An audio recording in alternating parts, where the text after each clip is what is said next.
한국의 피겨스케이팅 여왕 김연아의 삶은 얼음 위의 영광스러운 순간과 압박, 희생, 평화에 대한 탐구를 담은 우울한 멜로디가 어우러진 감성적인 교향곡입니다. 1990년 9월 5일 대한민국 경기도 부천에서 태어난 윤아는 전쟁 후의 고난에서 근대화로의 전환기를 맞은 나라에서 자랐습니다. 꿈과 도전이 뒤섞인 이곳에서 그녀는 회복력과 감수성을 겸비한 여성으로 성장했습니다. 뛰어난 기술, 감성적인 연기 스타일, 끊임없는 헌신으로 그녀는 전 세계 수백만 명의 사람들의 마음을 사로잡았고 피겨스케이팅의 아이콘이 되었으며 퀸 유나라는 별칭을 얻었습니다. 하지만 화려함 뒤에는 깊은 슬픔과 과거의 상처, 그리고 직장과 개인 생활의 균형을 찾으려는 끊임없는 여정이 숨어 있습니다. 이 글은 김연아의 이야기를 들려줍니다.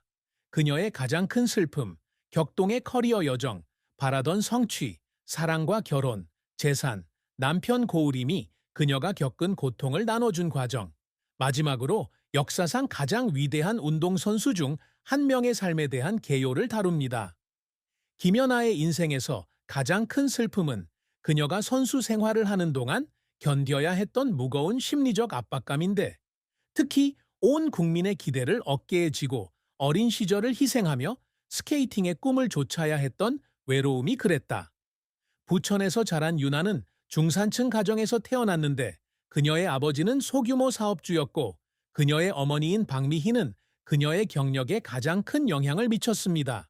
두 자녀 중 막내인 윤아는 어린 시절부터 아이스 스케이팅에 뛰어난 재능을 보였지만 그로 인해 평온했던 어린 시절을 희생해야 했습니다. 코리아 타임즈의 한 기사에 따르면 연아의 어머니는 매일 그녀를 아이스링크까지 차로 데려다 주는 것뿐만 아니라 코치, 매니저, 대변인 역할까지 하면서 연아가 다른 아이들처럼 놀거나 친구를 사귈 시간이 거의 없는 환경을 조성했다고 합니다. 그 압박감은 윤아가 선수로서 최고의 전성기를 맞이하면서 더욱 커졌습니다. 올림픽에서 메달을 딴 최초의 한국 피겨스케이터로서 그녀는 온 국민의 기대를 어깨에 짊어지고 있습니다. 김연아는 2010년 밴쿠버 동계올림픽을 앞두고 연합뉴스와의 인터뷰에서 전 세계가 나를 바라보는 것 같았다고 말했다. 잠 못 이루는 밤, 힘겨운 연습 시간, 실패에 대한 두려움 때문에 그녀는 만성 스트레스 상태에 빠졌습니다. 그녀는 어느 날 아이스링크에 서서 관중들을 바라보며 이상하게 외로움을 느꼈다고 말한 적이 있다. 마치 아무도 그녀가 겪고 있는 일을 진정으로 이해해 주지 않는 것 같았다. 이러한 슬픔은 2014년 소치 올림픽에서 은메달을 땄지만 결과에 대해 대중과 언론으로부터 논란의 여지가 있는 비난을 받은 이후 더욱 깊어졌습니다. 많은 사람들은 그녀가 금메달을 받을 자격이 있다고 생각했고, 그녀를 옹호하기 위한 토론은 의도치 않게 그녀의 노력이 결코 충분하지 않다고 느끼게 만들었습니다. 이러한 슬픔의 또 다른 부분은 신체적, 정신적 트라우마에서 비롯됩니다. 위키피디아에 따르면 2006에서 2007년에 윤아는 허리와 엉덩이에 심각한 부상을 입어 일시적으로 경쟁을 중단하고 조기 은퇴의 위기에 처했습니다. 스케이트를 탈 수 없이 침대에 누워있던 날들은 마치 자신의 일부를 잃어버린 것 같은 느낌이 드는 시간이었습니다. 그녀는 코리아 헤럴드와의 인터뷰에서 고통 때문만이 아니라 얼음 위로 다시 돌아갈 수 없을까봐 두려워서 많이 울었다고 말했습니다. 그녀는 기독교로 개종하도록 영감을 준 가톨릭 의사의 도움으로 그 트라우마를 극복했지만 그 시절의 기억은 그녀의 영혼의 상처로 남아 있습니다. 김연아의 선수 생활은 타고난 재능, 인내, 심지어 어둠 속에서 흘린 조용한 눈물에 대한 이야기입니다. 윤아는 5살 때 어머니가 지역 아이스링크에서 그녀의 잠재력을 알아본 뒤 스케이트를 시작했습니다. 2003년 그녀는 12살의 나이로 한국 국가선수권 대회에서 우승한 역대 최연소 여성 선수가 되었고, 이는 그녀의 국제적인 선수로서의 경력을 시작하는 문을 열어주었습니다. 위키피디아에 따르면 윤아는 2001년부터 2014년까지 여자 싱글에서 경쟁했으며 그녀의 경력 동안 어떤 대회에서도 단 한 번도 포디엄을 내려간 적이 없습니다. 이는 피겨스케이팅 역사상 놀라운 기록입니다. 연하의 선수 생활에서 가장 큰 이정표는 2010년 밴쿠버 올림픽에서 금메달을 딴 것입니다. 조지 거슈윈의 음악에 맞춰 완벽한 연기를 펼친 그녀는 총 228.56점을 기록하며 세계 기록을 경신하고 한국 피겨스케이터로는 최초로 올림픽 금메달을 딴 선수가 되었습니다. 코리아 헤럴드에 따르면 이번 성과는 개인의 승리일 뿐만 아니라 한국 국민 전체의 자랑이기도 합니다. 연하는 세계선수권 대회에서 2회 2009, 2013, 4대륙 선수권 대회에서 1회, 그랑프리 파이널에서 3회 2006, 2007, 2009, 주니어 세계선수권 대회에서 1회, 한국선수권 대회에서 6회, 2003, 2006, 2013, 2014 우승을 거두며 성공을 이어갔습니다.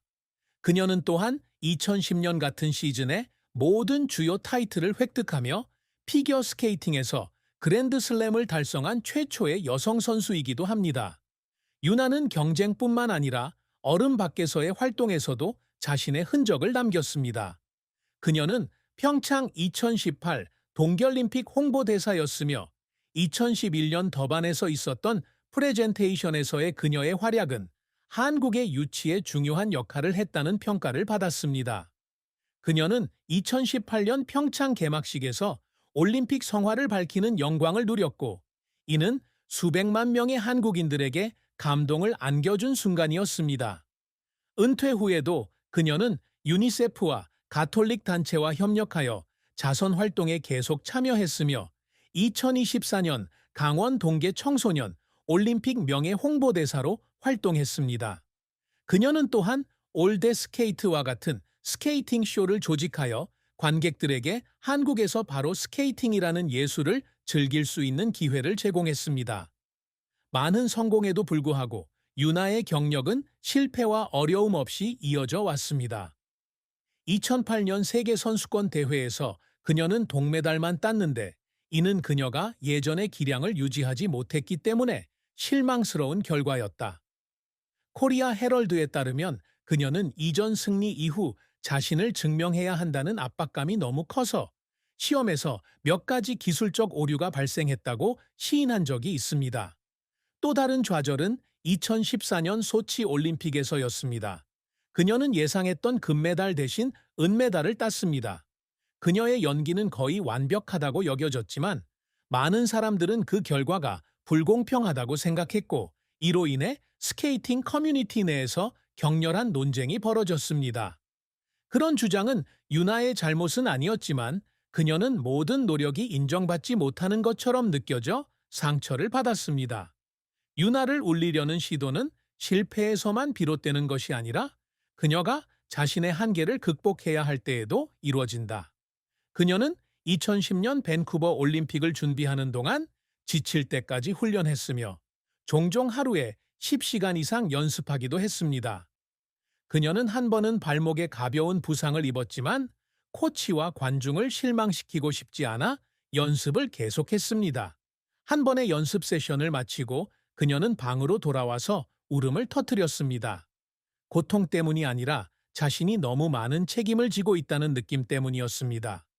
2014년 소치 올림픽을 준비하는 동안 그녀는 발의 만성 통증에 시달렸지만 여전히 웃는 얼굴로 얼음 위에 섰습니다.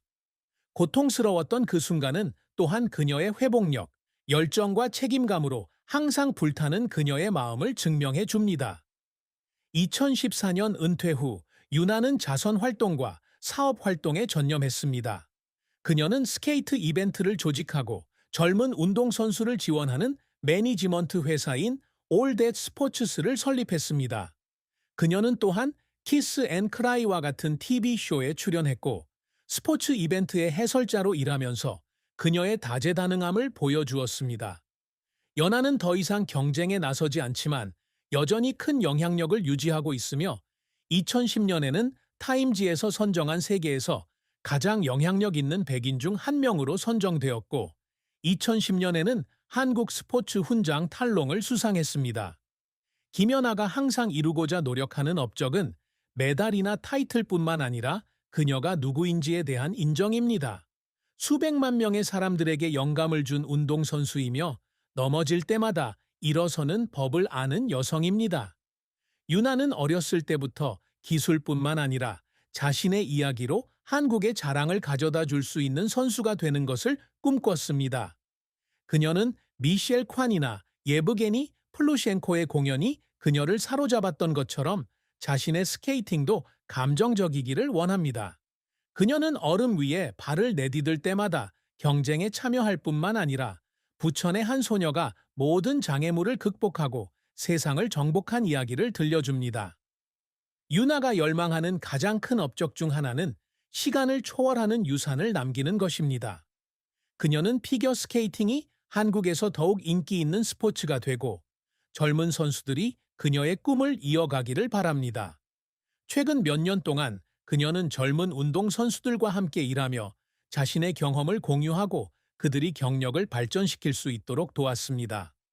그녀의 선수 생활 중 가장 기억에 남는 순간 중 하나는 한 젊은 선수가 그녀에게 감사 편지를 보냈을 때였는데 그 편지에는 연하의 경기력이 그녀가 피겨 스케이팅을 추구하도록 영감을 주었다고 적혀 있었습니다. 윤에게는 그것은 어떤 메달보다 더 큰 보상이었습니다. 유나 역시 다재다능한 사람으로 인정받는 것을 꿈꿉니다. 그녀는 운동선수로서 성공했지만 그 이미지에 얽매이고 싶지 않았습니다. 그녀는 사업, 자선활동, 미디어 분야에서 활약하고 싶어 합니다. 2016년 그녀는 한국 디자이너들과 협업하여 자신만의 패션 브랜드를 론칭했는데 그녀는 이를 얼음 밖에서 나 자신을 표현하는 방법이라고 설명합니다. 이 브랜드는 큰 성공을 거두지는 못했지만 그녀는 포기하지 않고 다른 분야에서 자신을 표현할 수 있는 기회를 계속 찾았습니다. 윤에게 모든 도전은 자신의 한계를 뛰어넘을 수 있다는 것을 증명할 기회입니다. 하지만 무엇보다도 유나가 갈망하는 가장 큰 성취는 마음의 평화를 찾는